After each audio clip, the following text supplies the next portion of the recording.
ప్రతిపక్షం లేని డెమోక్రసీయే కాదు. ఇప్పుడు ప్రతిపక్షం ఆంధ్రప్రదేశ్లో 11 స్థానాలకు వచ్చేసింది.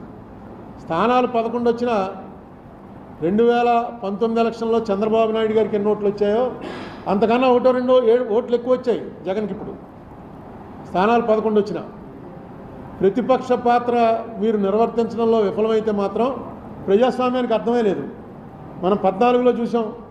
ఏడాదిన్నర ముందో జగన్మోహన్ రెడ్డి బాయ్కాట్ చేసి అసెంబ్లీని బయటకు వచ్చేసాడు. అసెంబ్లీకి వెళ్ళడం మానిచ్చాడు. అలాగే 19లో చూసాం. చంద్రబాబు నాయుడు గారు బాయ్కాట్ చేసి బయటకు వెళ్ళిపోయారు. ఎక్కడ కూడా అసెంబ్లీ ఏమీ జరగలేదు. ఇప్పుడన్నా కనీసం ఉన్నది 10 మంది అయినా అసెంబ్లీలో కరెక్ట్గా మీరు ఏం చేయాలి. ఎందుకంటే అత్యున్నత వేదిక అది. ఏం అడగాలనుకుంటున్నారో ఏం చేయాలనుకుంటున్నారో చేయండి. అయిపోయింది. అప్పుడు 23 వచ్చినప్పుడు మీరు చెప్పారు 23 స్థానాలు వచ్చాయి, ఇంక అయిపోయింది చంద్రబాబు నాయుడు చాప్టర్ క్లోజ్ అని. ఇవాళ ఏమైంది? మీకు 11 స్థానాలు వచ్చినప్పుడు వాళ్ళు అంటారు మీ చాప్టర్ క్లోజ్ అని. చాప్టర్లు ఏవి క్లోజ్ అవ్వవు. మీకు ఒక ఉదాహరణ చెప్తాను. ఇదేదో నేను ఊహించి చెప్తుంది కాదు. 1989లో ఇక్కడ సీనియర్లకు తెలిసి ఉంటుంది. 89లో ఫస్ట్ టైం ఎంజీ రామచంద్రన్ చచ్చిపోయిన తర్వాత ఎలక్షన్లు జరిగాయి. అంతకుముందు ఆ ఎంజీ రామచంద్రన్ గారి భార్య జయలలిత ఇద్దరు కూడా పార్టీ నాదంటే నాదని కొట్టుకున్నారు. 89 ఎలక్షన్లో క్లియర్గా 169 సీట్లు కరుణానిధి గారి పార్టీకి వచ్చాయి. 30 సీట్లు జయలలిత గారి పార్టీకి వచ్చింది. కరుణానిధి గారు సీఎం అయ్యాడు. నెక్స్ట్ 91లో రాజీవ్ గాంధీ గారు చచ్చిపోయిన తర్వాత అనుకుంటాను ఈ ఎల్టీటీఈకి కరుణానిధికి సంబంధాలు ఉన్నాయనే దీంతో కరుణానిధి ప్రభుత్వాన్ని రద్దు చేశారు. రద్దు చేసి మళ్ళీ ఎలక్షన్లు వచ్చాయి. మళ్ళీ ఎలక్షన్లు వస్తే జయలలితకి 225, కరుణానిధికి 7 సీట్లు. ఎక్కడ 180-69 తక్కువని 7కి పడిపోయాడు. రూలింగ్లోంచి అపోజిషన్లోకి మిజరబుల్ అపోజిషన్. కానీ ఏడుస్తూ ఇంట్లో కూర్చోలా. నడిపాడు 5 ఏళ్ళు ప్రతిపక్ష పాత్ర నడిపాడు 7గురితోటే. నడిపి 96 వచ్చేటప్పటికి కరుణానిధికి 221, జయలలితకి 4 అసెంబ్లీ సీట్లు. లాస్ట్ టైం 7 వచ్చిన వాడేమో 221 పెరిగాడు. 225 వచ్చిన వాళ్ళు 4కు తగ్గారు. 2011లో మళ్ళీ 203. జయలలిత 2 సార్లు నెగ్గింది. 2016లో కూడా నెగ్గింది ఆవిడ చచ్చిపోవటానికి ముందు. అంతకుముందు ఎప్పుడు ఒకసారి అయినా ఒకసారి ఆవిడ అలా వచ్చేది. 2 సార్లు నెగ్గింది ఆవిడ. ఈ రాజకీయంలో ఎప్పుడు కూడా నిస్సహాయత ఉన్నవాడు రాజకీయాల్లోకి రావటమే అనవసరం. ఉదాహరణ చంద్రబాబు నాయుడే. ఆయన వయసుకి మొన్న వేసంకాలం టీవీలో చూస్తుంటే మనకి చెమటలు పట్టేసేవి. ఏంట్రా బాబు ఇంత ఎండలో అలా పడి మెయిన్ రోడ్డు మీద నిలబడి అలా మాట్లాడుతున్నాడు, చెమటలు కారిపోతుంటే మనకే భరించలేకపోతున్నాం. ఏసీ కూర్చుని ఎలా తిరుగుతున్నాడు అంటే ఆ కసి, ఆ రాజకీయం అనేటువంటి ఆ కసి ఉండాలి. నిస్సత్వ తగ్గిపోవాలి. నిస్సహాయత నాకు ఎవడో లేడురా అన్నది ఉండకూడదు. అలా చేశాడు కాబట్టి ఆయన మళ్ళీ రివర్స్ అయింది. ఇప్పుడు జగన్మోహన్ రెడ్డి కూడా మా వాళ్ళని కొట్టేస్తున్నారు. ఇవన్నీ కూడా మామూలుగా జరుగుతూ ఉంటాయి. ఈసారి కొంచెం ఎక్కువ జరుగుతూ ఉండొచ్చు. జగన్మోహన్ రెడ్డి దీనికి మైనస్కి ప్రధానమైనటువంటి కారణం ఏంటంటే ఆయన చేసినటువంటి పనులు కక్షతో చేస్తున్నాడు అని మిడిల్ క్లాస్ జనం నమ్మారు. ఆయన చేస్తున్నటువంటివి రూల్ ప్రకారం చేశాడా, రూల్ ప్రకారం చేయలేదా అన్నది పక్కన పెట్టి, రూల్ ప్రకారం చేసినా రూల్ ప్రకారం కాకపోయినా ఇది కక్ష బట్టి చేస్తున్నాడు అని ఖచ్చితంగా మెజారిటీ ప్రజలు నమ్మారు.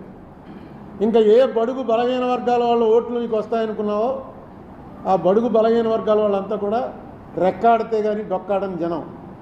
ఆ జనానికి 50 రూపాయల లిక్కరు 200 రూపాయలు దాటిపోతే తాగకుండా ఉండలేని పరిస్థితి అనేక సంవత్సరాల నుంచి అలవాటు చేసాం. సాయంకాలం అయ్యేటప్పటికి ఇంటికి వెళ్ళేటప్పుడు లిక్కర్ వేసుకుని వెళ్ళడం అలవాటు అయిపోయిన వాళ్ళు ఒక్కసారిగా బడ్జెట్లో మార్పు వచ్చేసింది. మీరు ఇచ్చే ఎన్ని వేలు ఇచ్చారు, ఆటో డ్రైవర్కి ఇచ్చారు, తర్వాత చిన్న చిన్న పనులు చేసుకుంటున్న వాళ్ళకి ఇచ్చారు, 3000 రూపాయలు పెన్షన్ ఇచ్చారు. ఇవన్నీ కూడా కలిపి కూడా ఆ ఫ్యామిలీ బడ్జెట్లో తేడా వచ్చేసింది ఈ లెక్కర వల్ల. మీకు ఎలక్షన్లు పోవడానికి వాళ్ళకి డైరెక్ట్గా గవర్నమెంట్ తోటి సంబంధాలు ఉండవు. లాస్ట్ టైం కన్నా ఈవేళ బాగున్నావా లేదా, ఎవడు ముఖ్యమంత్రి ఎవడు ప్రధానమంత్రి మామూలు పని చేసుకున్న వాళ్ళకేమీ అది ఉండదు. ఉల్లిపాయ రేటు గురించి ఒక గవర్నమెంట్ పడిపోయింది ఢిల్లీలో. బహుశా 70 ఏళ్ళలోనో 80లోనో ఉల్లిపాయ రూపాయి ఉండేది 5 రూపాయలు అయింది. అంతే. వాళ్ళకి ఉల్లిపాయ నిత్యావసర వస్తువు తక్కువని ప్రభుత్వాన్ని దించేశారు. అలాగే ఇక్కడ సారా అన్నది ఎంత బలంగా పనిచేసిందంటే అది మొట్టమొదట పాపం ఫస్ట్ ఈ విషయం కనిపెట్టినవాడు ఎవడంటే స్టేట్ లెవెల్ లీడర్స్లో మన రాజమండ్రి ఆయన సోమవీర్రాజు లిక్కర్ రేట్లు ఎక్కువైపోయి 50 రూపాయలకి ఇస్తాం మేము వస్తే అని అంటే ట్రోలింగ్ చేసి తెగదిట్టేశారు సోమవీర్రాజుని. అదే చంద్రబాబు నాయుడు గారు డైరెక్ట్గా మీటింగ్లోకి వచ్చి చెప్పాడు 50 రూపాయలకే మీకు నాణ్యమైన లిక్కర్ ఇస్తాను మేము వస్తే అని. అది పనిచేసింది. సోమవీర్రాజు ముందే చెప్పాడు అది, ఎందుకంటే అతనికి ముందే వెలిగింది. ఇది దీనివల్ల చాలా ఫ్యామిలీస్లో చాలా ఇబ్బందులు అయిపోతున్నాయి ఆర్థికంగానే.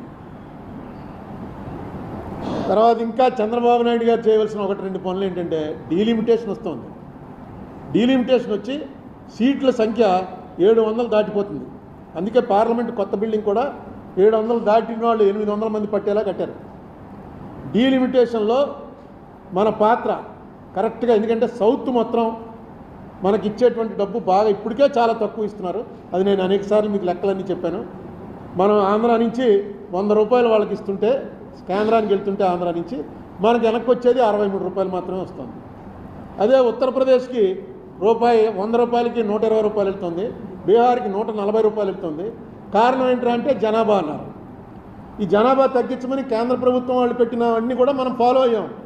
సౌత్లో జనాభా తగ్గించాం, దానికి పనిష్మెంట్ ఇవ్వకూడదు కదా. జనాభా తగ్గించేందుకు మనకేదో ఇంటెన్సివ్ ఇవ్వాలి. అది కాకుండా ఇప్పుడు పనిష్మెంట్ దిశలోకి పోతుంది. ఇక రేపు పార్లమెంట్లో పరిస్థితి ఎలా వస్తుందంటే సౌత్ అంతా కలిపి 200 సీట్లు కూడా ఉండవు, వాళ్ళు 600 సీట్లు పెరిగిపోతారు జనాభా లెక్కన. పెరిగిపోతే వచ్చేటువంటి ప్రమాదం, సౌత్కి వచ్చేటువంటి ప్రమాదాన్ని ఎలా నివారించాలి అనే విషయం కూడా సౌత్లో ఇప్పుడు ఉన్నటువంటి లీడర్స్లో చంద్రబాబు నాయుడు గారికి కనెక్షన్లు ఉన్న లీడర్ కాబట్టి, అన్ని పార్టీల్లో కనెక్షన్లు ఉన్నాయి కాబట్టి ఆయన చేసి దాని విషయం కూడా దృష్టి పెట్టాలి. తర్వాత ఈవీఎంలు, ఫస్ట్ ఈవీఎంలు తప్పు అని చెప్పింది చంద్రబాబు నాయుడు గారే. ఆయనతో పాటు ఉండేటువంటి ఆయన పార్టీ లీడర్ ఒక ఆయన హరిప్రసాద్ గారని, ఆయన అయితే అరెస్ట్ కూడా అయ్యాడు. ఆ ఈవీఎంలు చూపించి ఇవి ఎలా పనిచేయవో అన్నీ చూపించాడు ఆయన. ఎక్కడ నొక్కితే ఎక్కడికో వెళ్ళిపోవటం, ఇవన్నీ ఎలా ఉంటాయో చూపించాడు. చూపించిన ఆయన వాళ్ళు మీకు ఇప్పటికి కూడా ఈవీఎంల గురించి మొట్టమొదట మాట్లాడింది ఎవర్రా అని చూస్తే మనం చంద్రబాబు నాయుడు గారే అప్పొచ్చేసాడు. దీని మీద కూడా ఏదైనా చేయండి. ఇవాళ ఎవరో వీడియో పంపారు, 20 లక్షల ఈవీఎంలు అసలు కనపట్టలేదుట. 60 లక్షల ఈవీఎంలకు ఆర్డర్ ఇచ్చారు, ఇంపోర్ట్ చేసుకున్నారు, 40 లక్షలు వాడారు. మిగతా 20 లక్షలు ఎక్కడో ఉండాలి కదా. ఎక్కడున్నాయని రైట్ టు ఇన్ఫర్మేషన్ అడిగితే ఎలక్షన్ కమిషన్ వాళ్ళు మాకు 40 లక్షలు ప్రభుత్వం ఇచ్చారు, 40 లక్షలు వాడామంటే మాకు తెలియదు అన్నట్ట. ప్రభుత్వాన్ని అడిగితే ప్రభుత్వం మాకేం తెలిసి ఎలక్షన్ కమిషన్ అడగండి అంటుంది.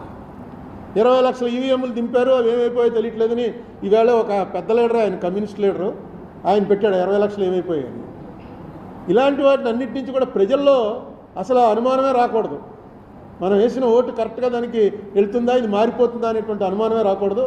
చంద్రబాబు నాయుడు గారు ఆ విషయం మీద కూడా ఆయన దృష్టి పెట్టాలి.